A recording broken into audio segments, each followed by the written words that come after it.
I have the Zenith here sitting on a R44 axial AR44 with all the nice stuff, right? We have the shaft carrier there. The angle is decent, I would say. In full extension, you might think it looks a bit maybe not as great, but looking closer, it doesn't look that bad, to be honest. That one looks worst. This one looks perfect, and this one over here is just basically straight into the axle. But even though when this has this angle, like look how smooth it is. Like this thing keeps spinning, even with the resistance of the motor. Like there's literally no resistance at all. So I think this would run great. I've been thinking about designing a new shaft carrier for folks that are crazy about this, basically, that would drop this further down. Now the problem with dropping that further down is that we will start hitting, the shaft might start hitting this cross member that holds the rear links. And for that I designed, it's already in Colts, I designed this part, which is basically the smaller version of this. It's just the part that's outside, so you can give that offset to the bottom links, rear links. And that would give clearance, right? Because all that part in the middle wouldn't exist. But I don't like it. Like, I feel that this is important, it gives strength. Like the bottom rear links, they're gonna hold the whole rig. When you're climbing, it's gonna hold the whole rig, right? Now, having this in carbon fiber is gonna be pretty strong, so it shouldn't matter. But over time, I feel it's not ideal. But I mean, there's room to make it lower. I think it could go down maybe 10 millimeters, which is significant drop, and then this would be better. The other thing is, like, I could still make it sit here, like way lower, maybe that lower. Oh, the thing came off because of the thing is printed so it's still flexible. Let me fix that to show you guys. I'll be back in a second. Okay, so here's mounted again, and yeah, as I was telling, that angle doesn't look great. If we lower this like 10 millimeter, that looks way better.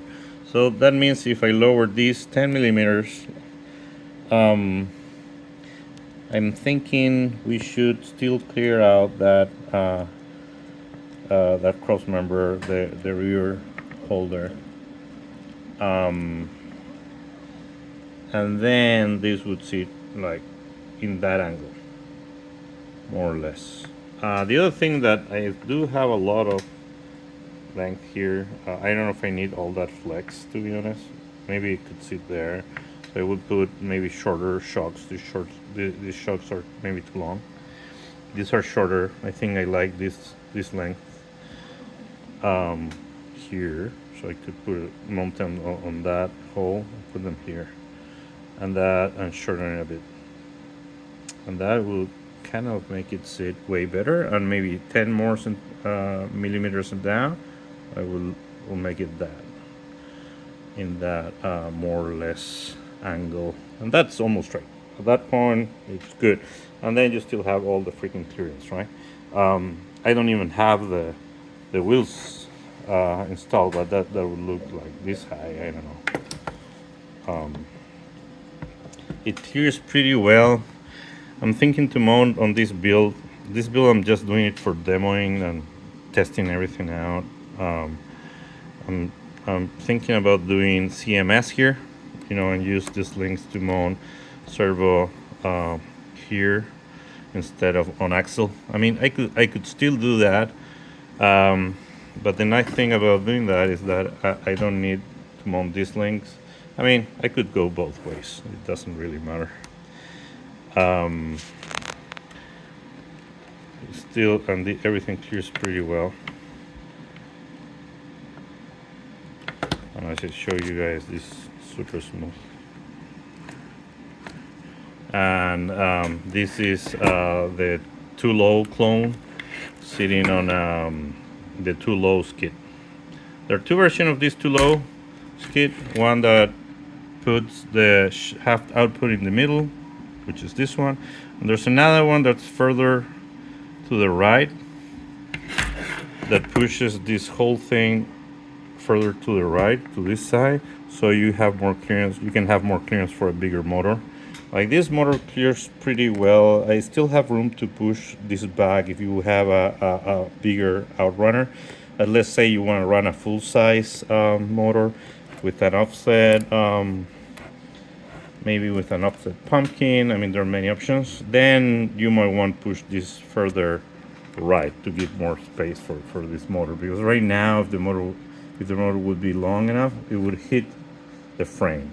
And the other option is like start doing those weird angles to clear things out. But I hate seeing those rigs that people, you know, twist the tranny transfer case too much. I don't like it. And if you have a center pumpkin, it does mean that this thing is going to be pointing that way, and now this thing will have a weird angle on the front shaft that I don't like it. So I think for straight axles, this would be an amazing build. I have here the other build with the Capra axles, the knockoff that has the offset pumpkin. This works amazing. I'm gonna go back to like this. Sorry, I went to another topic, but this transfer case that I designed is amazing. But since I'm using works great, but since I'm using Capra axles, I'm gonna shift to OD years on the portals and use the smaller transfer case to lower weight.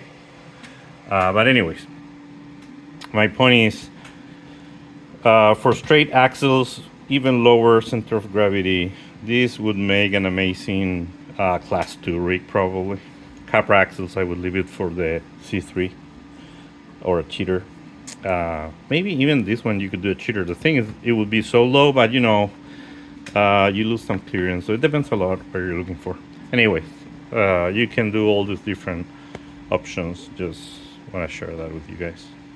Okay, bye.